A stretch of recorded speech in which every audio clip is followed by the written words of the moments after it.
በሩታና በአብርሃም መካከል በጣም ብዙ በቂ የሆነ ነገር ነበረ። እንደዚህ አይነት ነገር አሁን በሚሉት ወሬ አሁን በሚሉት ቃል ተስማምተው ሰላማዊ ህይወታቸውን እንዲኖሩ ሊያደርጋቸው የሚችል ነገር ከአንድም 3-4 ጊዜ ተፈጥሯል። ግን ሩታ ቃልሽን አጥፈሽ ነገ በሌላ መንገድ የማትመጭበት ምን ዋስትና አለን ነው። እንደዚህም የፈጣጠናችሁበት ምክንያት ምንም ሊገባኝ አልቻለም ነው። አብርሃም ይቅርታውን ተቀበል አትቀበል ችግር የለውም፣ ግን ድጋሚ ግን ወጥመዳችሁ ውስጥ እንዳትገባ። አሁን እነሱ ደግሞ ወጥመድ ውስጥ የሆነ ችግር ውስጥ ካስገቡ ችግሩ ያንተ ነው። ስትሄድ የመታ እንቅፋት ስትመለስ ከመታ እንቅፋቷን ድንጋዩ ሳይሆን እንቅፋቷ አንተ ነው የሚባል አባባል አለ። ስለዚህ በህይወት ላይ እንቅፋት እየሆኑብህ ያሉት ወይም ችግር እየሆኑብህ ያሉት እነ ሩታ ብቻ አይደሉም። አንተ ራስህ በህይወት ላይ ችግርና እንቅፋት እየሆንክ ነው። ሰላም ጤና ይስጥልን ውድ ቤተሰቦች፣ እንደምቆያችሁልን ሁሉ ሰላም ሁሉ ሸጋ። እሰይ እንኳን ሁሉ ሰላም ሆነላችሁ። እግዚአብሔር ከክፉ ሊጠብቃችሁ ያሰባችሁትን ሁሉ ፈጣሪ ያሳካላችሁ። ከሀገር ውጭ ያላችሁ እንዲህ በሰላም በጤና እንደሄዳችሁ ልፋታችሁ ፍሬ አፍርቶ ለሀገራችሁ ምድር እግዚአብሔር ያብቃችሁ እያልኩ ለዚህ ዩቲዩብ ቻናል አዲስ ሆናችሁ ላይክ፣ ሰብስክራይብ እንዲሁም የደውል ምልክቷን በመጫን ቤተሰብ መሆን እንችላላችሁ። ምን ልፈልጌ ነው ዛሬ ጠራው። ያው ቡዜን አግኝቻለሁ አለፈው ዕለት እኔ ቡዜ ሩታ በመሆን ይቅርታ ተጠያይቀን ሰላም ፈጥረን ጨርሰናልና አሁን ደግሞ እኔ ከሁሉም ጋር ሰላም ነኝ። ትናንትና ያው አብረን ነበር እናንተ ሰላም ነን። ዛሬም ያው ለሰላም ነው የመጣሁት፣ ለሌላ ነገር አልመጣሁም። ሁለታችሁ ጋር ያለው ነገር እንድትታረቁና ሰላም እንድታወርዱ ስለምፈልግ ነው አንተንም የጠራው ከሩታ ጋር የጠራሁት። ያው ሩታ አሁን መጣ ሐሳቡን ነገር አይዶን ነው ማለት ፍላጎታችሁ ሐሳባችሁ ምን እንደሆነ እኔ እንጃ። እናንተ ራሱ የምታውቁት አይመስልኝም፣ የምታውቁ ራሱ አይመስልኝም፣ የምትሰሩትን ነገር ራሱ የምታውቁት አይመስልኝም። ያ ማለት እንደዛ ያዙ ይልቀቁኝ ስትሉ የነበራችሁ ሰዎች አብርሃምና ሩታን አንድ ላይ ካላደረግን ወይ ደግሞ ሄርሜላና አብርሃምን ካለየን እንቅልፍ የለንም ስትሉ የነበራችሁ ሰዎች በአብርሃምና በሄርሜላ መካከል ባለው ሪሌሽን ደስተኛ ያልነበራችሁ ሰዎች መቼም ልንስማማ አንችልም ስትሉ የነበራችሁ ሰዎች ድንገት ብድግ ብላችሁ ሰላም ማውረድ ፈለጋችሁ። እንዴት ማለት አንድ ሰው ሊሆን ይችላል፣ ግን ሁሉም ፈረንጁም አንተም ሩታም እኔ እንጃ አላቅም ሁላችሁም ማለት ነው በአጠቃላይ ከአብርሃም ጋር ችግር ስትፈጥሩ የነበራችሁ ሰዎች በአጠቃላይ በአንድ ጊዜ እርቅ ፈለጋችሁ፣ ሰላም ፈለጋችሁ። ለምን ማለት ደስተኛ የምትሆኑ ሰዎች ካላችሁ ጅሎች ናችሁ ማለት ይቅርታ ስላሉ ምናምን ነገር በቃ ሰላምና ወርድ ምናምን ሲሉ። ምክንያቱም እኔ እና ያክል ጅል አይደለሁ። አንዴ ያው ደስተኛ ልሆን እችላለሁ፣ ሁለቴ ተደገመ፣ 3-4 ሰው 4 ጊዜ አንድ አይነት ይቅርታ ከዛ ደግሞ ተነስቶ የሆነ አውሬ የሆነ ከሆነ እንዴት ነው በይቅርታ በሚሉት ነገር ወይም ደግሞ በቃ ሰላምና ወርድ ምናምን በሚሉት ቋንቋዎች ደስተኛ ልንሆን ወይም ደግሞ ልንስማማ የምንችለው ወይም ልናምን የምንችለው? እንዴት ነው?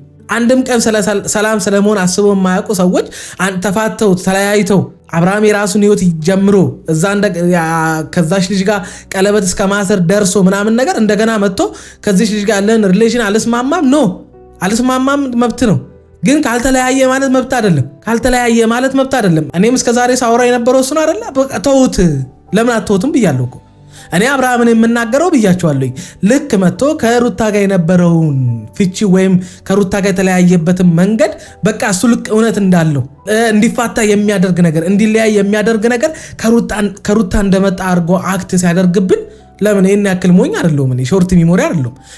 ዝም ብዬ የምመለከተው ነገር የለም። የተደረገውን ነገር መጠየቅ ነውር አይደለም። እንዲህ እኮ ነው ያደረግከው እንጂ አሁን የምትለው ነገር ስለተፈጠረ አይደለም ትዳርህን ያጣኸው ወይም ትዳርህን የፈታኸው ብሎ መጠየቅ ነውር አይደለም። ከዛ ውጪ አብርሃም አዲስ ህይወት ይጀምር፣ አዲስ ፍቅረኛ መብቱ ነው።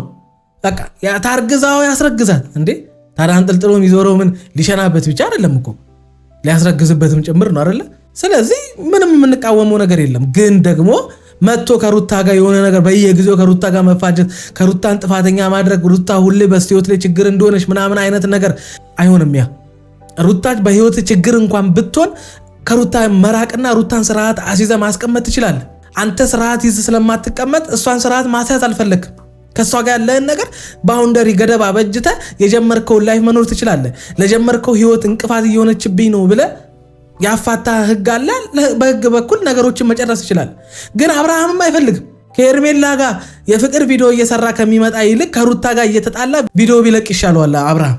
ለምን እንደሆነ አላውቅም። ኦዲየንስ የሚወደው ከሩታ ጋር ስጣላ እንጂ ከሄርሜላ ጋር ስፋቀር አይደለም የሚል አመለካከት ሊኖረውም ይችላል። እዚህ ጋር ፈጣጠናችሁት ይቅርታ እኔ አልተዋጠልኝም። አብርሃም ራስህን ሁልጊዜ ይቅርታ እየተቀበልኩኝ ምናምን ነገር ሁልጊዜ የሚመጣልህን ይቅርታ ሞኝ እንደሆንክ ስለሚያውቁ ስለማስተውለ ስለማትቀበላቸው ለምን ስለማትል እስከዛሬ ስታደርጉ የነበራችሁትን ነገር ትክክል እንዳልሆነ ሳይገባችሁ ቀርቶ ነው የሁሉ ነገር በህይወቴ ላይ ስትፈጥሩ የነበራችሁት ብለ መጠየቅ የሚገባን ነገር ሳትጠይቅ የመጣን ሁሉ ይቅርታ መቀበል ነገ ላሰቡልህ ወጥመድ ወይም ደግሞ ብቻ ለፈለጉት ነገር እያመቻችሁ ነው። በቃ ግዴታ ይቅርታ መጠየቅ አይጠበቅባችሁም። እናንተ መጣላት ማቆም፣ መተው ማቆም፣ መስማማት ብቻ ነው የእናንተ ይቅርታ የሚያስፈልገው ጉዳይ አይደለም። ምክንያቱም የምታደርጉት ሆን ብላችሁ ስለሆነ በቃ ለኔ ያልሆነ ለማንም አይሆን የሚል ነገር ነው ሩታ ጋርም እየተፈጠረ ያለው። እኔ ተመልሶ ቢሆናትና ቢመጣ ራሱ አይ ዶንት ኖ እኔ እንጃ መልሰሽ ነው የምታባር። ቆም ብለሽ ብታስቢው ያ ሁሉ ፍቅር ያ ሁሉ ከአብርሃም ጋር የነበረሽ ነገር አሁን ላይ በተፈጠሩ ጥል ወከባዎች አብርሃም ካደረጋቸው ነገር ከደረሰብሽም ነገር አሁን አብርሃም ከሄርሜላም ጋር ካለው ህይወት አንፃር ምናምን ነገር እኔ እንጃ ልብሽ እንደ ድሮ አይነት ፍቅር ይኖረዋል አይ ዶንት ኖ አላቅም። ለልጅ ብለሽ ከሆነ ይሁን እንደዛ ብለሽ ልታሳምኝን ትችላለሽ እንጂ አንድም ቀን ያልተረጋጋ አይምሮ ሁልጊዜ ጥል ብቻ የሚያስብ ሁልጊዜ በጥል ብቻ የመገምነው የምንመገበው ጭንቅላታችን እንዴት ስለ ሰላም ስለ ፍቅር ሊያስብ ይችላል? ያን ለማሰብ እኮ ከዛ ሰው መራቅ የተፈጠሩ ነገሮችን ትክክል ያልሆኑ ነገሮችን በመተው ነው። ከዛ በኋላ ነው የሚደርሰው መስማማቱም ይቅርታውም። ትናንትና አይነን ላፈር ስንለው የነበረውን ሰው ዛሬ ብድግ ብለን ይቅርታ ስንለው እኔ ጥያቄ ፈጥሮብኛል። የሰሞኑ ይቅርታ ችግር ይዞ ካልመጣ ታያላችሁ። ጋልን ሩታዬ አብርሽም ያው የሰማ ነው ተስፋ አደርጋለሁ። እኔ ነኝ ይሄንን ሐሳብ ያመጣሁት ሁለታችሁ እንድትታረቁ የፈለኩት ምን ነው። ምክንያቱም ያንን ደጉ ጊዜ ማሰብ አለበት። ምክንያቱም ለመኖር ስትል ደጉንም ጊዜ ማሰብ አለበት። ክፉንም ጊዜ ብቻ ማሰብ የለብህም።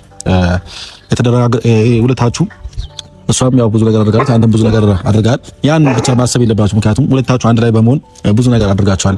ብዙ ደስ እኔ መጀመሪያ ላይ ይሄ አልታያችሁም? ያ ሁሉ ነገር ስታረጉ ከወንድም ጋር ስትጣላ ብዙ ነገር ሲፈጠር ያ ደግ ጊዜ እንደነበራችሁ ረስታችሁ ነው ያሳለፉትን ነገር ልውሌ እስኪረገስ ድረስ የነበረውን እነዛን 3 ዓመታት በሩታና አብርሃም ምን አይነት መንገዶችን አልፎ ዛሬ ላይ እንደደረሱ መች ፍቅር ጀምረው መች ዛሬ ላይ እንደደረሱ በ3 ዓመታት ውስጥ የነበሩትን የህይወት ውጣ ውረዶችን ሳታቁ ቀርታችሁ ነበረ። ልጅቷን ተይና በቃ አርፈሽ ተቀመጪ፣ ህይወት ያጋጥማል፣ አዲስ ነገር አይደለም። በእናንተ መካከል የተፈጠረው ቀላል ነበር፣ መፍታት ትችሉት ነበረ፣ ግን አልሆነም። ስለዚህ አሁን ራስሽን መጠበቅ፣ ልጅሽን መጠበቅና መረጋጋት ነው ያለብሽ። አብርሃም ጋር እየተፈጠሩ ያሉ ነገሮች ለአንቺም ደስ የሚል አይደሉም። በሄድሽ ቁጥር ቀናተኛና ስም ነው ለራስሽ የምታወጪው። ያለ ስም እንዲሰጥሽ ነው የምታደርጊው። እየሄድሽ የምታደርጋቸው ነገሮች አግባብ አይደሉም። በቃ አብርሃም ምንም ነገር ሊበድልሽ ሊያጠፋ ይችላል። በቃ እነዛን ነገር ወይ ይቅር ብለሽ ይቅርታም ካለርሽ አርፈሽ መቀመጥ ነው። አለበለዚያ ህይወት ሰላም የሚሆንበት ምንም አይነት ምክንያት የለም። አይምሮ ሸረፍታ አያገኝም ብላችሁ መንገር ሲጠበቅባችሁ ነይ ብላችሁ ጎትታችሁ ይዛችሁ እየሄዳችሁ በየቀኑ ልጅቷን ከአብርሃም ጋር እንድትጋጭ እያደረጋችኋት የነበራችሁት እናንተ ናችሁ። የፈታ ሰው እንዴት ነው ድጋሚ ከፈታው ባል ጋር በየቀኑ እንዲጋጭ የምታደርጉት? ትክክል አይደለም። በጎ ጊዜያቸውን የምታስታውስ ከሆነ እዚህ ደረጃ እንዲዳረሱ ማድረግ አልነበረባችሁም። በጎ ጊዜ አለን ብሎም የሚያስቡ ጥንዶች ከነበሩ ለፍቺ መዳረስ ትዳራቸውንም እዚህ ደረጃ ማድረስ አልነበረባቸውም። ያልኖሩትን ትዳር እነሱ እኮ 3 ዓመት ዋጋ የመክፈል የማጣት የመቸገር የመታመም የማልቀስ ብቻ ብዙ የመደሰት ብዙ ጊዜያቶችን አሳልፈው ልክ ያኔ 3 ዓመት ፍሬ የሚበሉበት ጊዜ ሲደርስ ነው የተለያዩት። ይሄንን እናንተ ራሱ ለነሱ መንገር አይጠበቅባችሁም ነበረ። ለነሱ በቂ ነበረ። ብዙ ሰዎችን ማስተማር የሚችሉበትን ነገር ነው እነሱ በጥል በመሰዳደብ በተንኮል ምናምን ነገር የሆነ እኔ እንጃ እንዴት ብዬ ልንገራችሁ እንጂ አብርሃምና ሩታ በጣም ብዙ አርያ የሚሆኑበት በጣም ለብዙ ጥንዶች ማስተማር የሚችሉበት ህይወት ነበራቸው። ከዛ ህይወት ይልቅ ራስ ወዳድነትና ስሜታቸውን ብቻ ተከትለው እዚህ ደረጃ እንዲዳረሱ አድርጋቸዋል። መከባበር መካከላቸው ቢኖር አንደኛው ከአንደኛው ዝቅ ማለት ቢችል መተው ቢችል እዚህ ደረጃ አይዳረሱም ነበር። መጀመሪያ ስለጠራኝ ደስ ብሎኛል። ከዛም በላይ ደግሞ ልጄን ማየት ስለቻልኩ ደስ ብሎኛል። በጣም ረጅም ጊዜ ሆኖ ከልጄም ጋር ተገናኘሁኝ እና ጣጣኝም ልጄን ስላገናኘኝ ደስ ብሎኛል። አንቺንም እንደዛ አመሰግናለሁኝ። ትንሽ ረጅም ጊዜ ሆነንና ዛሬ እንደዚህ በማየት ደስ ብሎኛል። ፈጣሪ ይመስገን። አመሰግናችኋለሁኝ። ደግሞ ይቅርታውን ግን አልገባኝም ለምን እንደሆነ ያለው ነገር ተረዳኝ። ሞር የተሻለ ነው ብዬ አስባለሁ። ለምን ሩታ ጥፋት እንደሌለባት ነው ብዙ ጊዜ የምትናገረው እና ጥፋት ከሌለባት ለኔ ይቅርታ መጠየቅ ተገቢ ነው ብዬ አላስብም እና ለዛ ነው። በነገራችን ላይ ብዙ ሰዎች ጋር ያለ ስህተት ነው። እኔ ደግሞ ታቁኛላችሁ እንግዲህ እውነት ከያዘኝ ወደ እውነት አዘነብላለሁኝ። አንድ ሰው ጋር እውነት አለ ካለ እውነት ካለ ወደዛ እውነት ማላዘነበለበት ምንም አይነት ምክንያት የለም። በቃ አብዛኞቻችሁ በሁለት ስለተከፈላችሁ ነው። አብዛኞቻችሁ የምትመለከቱት ወይ ሩታን ነው ወይ አብርሃምን ነው። ስለዚህ ባላንስ ማድረግ አትችሉም። በቃ በሁለት ተከፍሏል። ትዳራቸው የነበራቸው ህይወት መሃላቸው ያለው ልጅ ሳይሆን የሚያሳስባችሁ የሁለቱ ተናጥል ደጋፊ ስለሆናችሁ የፈለገ ነገር ቢመጣ ባላንስ ወሬ ማውራት አትችሉም። እኔም ባወራ ባላንስ ወሬን አሰሙኝም። የመጀመሪያዋን ንግግሬን ወይም ደግሞ ገና ኢንትሮዋን አለ መግቢያ ላይ ማውራትን አይታችሁ ብዙ ኮመንት የምትጽፉ ሰዎች አላችሁ። አያችሁ ችግራችሁን። ይሄ ማስተዋል በህይወታችሁ ራሱ ደስተኛ አትመስሉኝም። እንደዚህ አይነት ሰዎችና ሰምታችሁ አገናዝባችሁ ኮመንት ብጽፉ መልካም ነው። ፍሬው ከምን አንጻር ነው የሚያወራው ብላችሁ ነው ኮመንት መጻፍ ያለባችሁ እንጂ አብርሃም ከምን አንጻር ነው የሚያወራው፣ ሩታ ከምን አንጻር ነው የምታወራው ብላችሁ እንጂ ቪዲዮውን መመልከትና ኮመንት መጻፍ ያለባችሁ የሆነን ሰው ወዳችሁ የሆነን ሰው ደግፋችሁ አይሆንም። አብርሃም ሩታ ሁልጊዜ ልክ ናት የሚሉ ሰዎች ካሉ እንዴት ሁሌ ልክ ይሆናል? አይሆንም። የፈለገ ነገር ቢመጣ ልዘረዝርላችሁ ይችላል። አብርሃም ትዳሩን አለመፈለጉና ከትዳሩ መፋታት መፈለጉ እንዳለ ሆኖ ሩታም ትዳሯን ከማዳን ይልቅ ለመፋታት እንዲቀል እንዴት እንዳደረገች ልዘረዝርላችሁ ይችላል። ሩታ ሁሌ ልክ ናት። ኧረ ተው። እንደ ሩታ በየቀኑ ጥፋት የሚያጠፋለ እንዴ? የትዳር ነገር ሆኖብን፣ የልጅ ነገር ሆኖብን፣ የፍቅር ነገር ሆኖብን ሁለቱ እንዲስማሙ ነገሮችን ሸፋፍነን እንዲታረቁ የሚያደርጉ ቃላቶችን ለማውራት እንሞክራለን እንጂ እንደ ሩታ በደንብ ነው ጥፋት የምታጠፋው። ይህንን እወቁላችሁ። ይህንን አውቃችሁ ነው ከሰው ጎን መሆን ያለባችሁ። ጥፋት የማያጠፋ የለማ። ይቅርታ ብንጠያየቅ ጥሩ ነው ብዬ አምኜ ያደረኩት ነገር ነው። እኔም አንዳንዱ እንደዚህ አይነት ሀሳብ የተስማማሁበት ምክንያት ማለት ነው። ሲቀጥል ደግሞ ያው ባለፈው አይ ቲንክ ዳርጋር ምናምን መከን ከዛ በኋላ ነው ነገሮች ረብሽብሽ ያሉት ምናምን ያው አንተም የማይሆኑ ጉዳዮችን ምናምን ለመጠየቅ ስትሞክር ከዛ በኋላ ሰላም ያልሆነ ብቻ በቃ ሁሉንም ርዕስ እንዝጋውና ነገሮች በጥሩ መንገድ ቢቀጥሉ ባይ ነኝ። አዎ ያው ሰላምን ትፈልጋለህ ብዬ አስባለሁ። እኔ ማለት እስከ መቼ ሩታ እስከ መቼ ነው እንደዚህ አይነት ነገሮችን የምታወሪያቸው? ይሄ አራተኛሽ ምናምን ነው። እስከ መቼ ድረስ ማለት በቃ አንዳንድ ጊዜ መተው ራሱ በቂ እኮ ነው። በቃ አልፈልግም ወይም አልፈልግሽም ወይም አልፈልግህም መባል ራሱ እኮ አንዳንድ ጊዜ በቂ ነው። የሆነ ነገሮችን ለመተውና ከዛ ነገር ለመራቅና የራሳችንን ህይወት ለመቀጠል ብዙ በቂ የሆኑ ምክንያቶች እኮ በህይወታችን ውስጥ ይመጣሉ።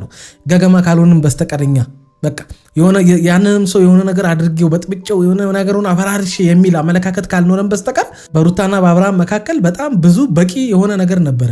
እንደዚህ አይነት ነገር አሁን በሚሉት ወሬ አሁን በሚሉት ቃል ተስማምተው ሰላማዊ ህይወታቸውን እንዲኖሩ ሊያደርጋቸው የሚችል ነገር ከአንድም 3-4 ጊዜ ተፈጥሯል። ግን ሩታ ቃልሽን አጥፈሽ ነገ በሌላ መንገድ የማትመጭበት ምን ዋስትና አለን ነው? እንደዚህም የፈጣጠናችሁበት ምክንያት ምንም ሊገባኝ አልቻለም ነው። አብርሃም ይቅርታውን ተቀበል አትቀበል ችግር የለውም፣ ግን ድጋሚ ግን ወጥመዳችሁ ውስጥ እንዳትገባ። አሁን እነሱ ደግሞ ወጥመድ ውስጥ የሆነ ችግር ውስጥ ካስገቡ ችግሩ ያንተ ነው። ስትሄድ የመታ እንቅፋት ስትመለስ ከመታ እንቅፋቷን ድንጋዩ ሳይሆን እንቅፋቷ አንተ ነው የሚባል አባባል አለ።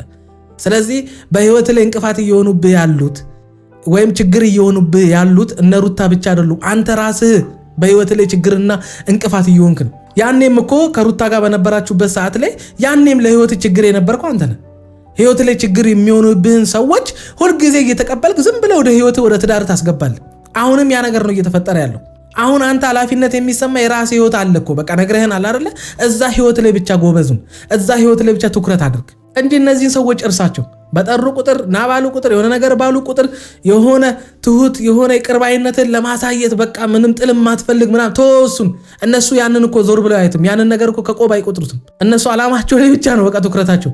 የፈለጉትን ነገር ለማድረግ ብቻ ነው የሚመጡት። ስለዚህ አንተ ራስን የምትጠብቀው ከነሱ በመራቅ ገደብ በመስጠት ና ባሉ ቁጥር ባለመገኘት በቃ ሰላማዊ ህይወትን መኖር አባቢ። ሌላ ምንም የሚያሰጋ ጉዳይ አይደለም። ትፈልጋለህ ብዬ አስባለሁ። ከልጅህም እናት ጋር ለአንተም ሰላም ብትሆን ነው የሚሻለው። መጣላቱ ምንም ጥቅም የለውም፣ ወይ ደግሞ እንደዚህ ማኮራረፉ ምንም ጥቅም የለውም። ከልጅህ እናት ጋር አንተም ሰላም ሆነ ላይፍን ብትኖር እንደኔ አሪፍ ነው ብዬ ነው የማስበውና አሁን ቅድም እንዳልኩት በነገራችን ላይ እውነት እንነጋገር ከተባለ አብርሃም ብዙ ጊዜ ይሄን ነገር ፈልጎት ነበር። ሰላም ለመሆን በጣም ብዙ ጊዜ ጥሮ ነበር አይደለ? ግን ሩታ የሆነ ኮሽታ አለባት። ለዛ ነው አያችሁ ያልተረጋጋ አይምሮ ይቅርታ ቢጠይቅ ምንም ፋይዳ የለውም። ብድግ ብሎ ዛሬ ትናንትና ንዴታም፣ ትናንትና በቀል፣ ትናንትና የሆነ ስሜት ውስጥ የነበረ ሰው ዛሬ መጥቶ ይቅርታ ቢጠይቅ ምንም ዋጋ የለውም። ወይም ይቅርታ ጠይቆ ከዛ ሰው ጋር ላለመገናኘት ከዛ ሰው ጋር ወደ ጥል ሊወስደው የሚችል ነገሮች እንዳይኖሩ ለራሱ ጊዜ ሰጥቶ ከዛ ነገር ካራቀ በስተቀር ይሄ ስሜታዊነት ብዙ ነገር እንድናደርግ ያደርገናል። ስሜታዊነት የዋህ ሊያደርገን ይችላል። ስሜታዊነት ጨካኝ ሊያደርገን ይችላል። ስሜታዊነት አልቃሻ፣ ስሜታዊነት ይቅርታ ጠያቂ ሊያደርገን ይችላል። ስለዚህ ይቅርታውን የጠየቅንበት ስሜትም ትክክል ላይሆን ስለሚችል አንዳንድ ጊዜ በቃ ይቅርታውን ጠይቀንም ከዛ ነገር መራቅና ራሳችንን ማረጋጋት። ስሜት ልክ እንደ ብረት ድስት ነው ይባላል። ሲጥዱት ቶሎ ይግላል፣ ሲያወርዱት ቶሎ ይበርዳል። በቃ እውነት ግን የሸክላ ድስት ናት ይባላል። በቃ ሲጥዱት ቶሎ አይግልም፣ ሲያወርዱት ደግሞ ቶሎ አይበርድም። በቃ እንደዛ ነው መሆን ያለብን። ካልሆነ ከባድ ነው። በቃ በየቀኑ ዝም ብለን ብድግ ብለን ይቅርታ የሆነ ነገር ከማስተዋል የተነሳ ራሳችንን እስካን አድርገን ተመልክተን አይደለም ይቅርታ የምንጠይቀው። ይቅርታ አጠያየቃችን ራሱ የሆነ ቅናት ያለበት የእውነት ያልሆነ ከጀርባው የሆነ ነገር ያዘለ አይነት ይቅርታም አለ። ይቅርታ ሁሉ ይቅርታ ስላልሆነ ማለት ነው እንጂማ የነሩታ ይቅርታ አጠያየቅማ አራተኛም ጊዜ አይደርስም ነበር። ያኔ የሚቋጭ ጉዳይ ነው ማሰብ። እኔም እስከዛሬ ስላጠፋውብህ ስላስቀየምኩ ስለበደልኩ ነገር ሁሉ ከልብ ይቅርታ አድርግልኝ።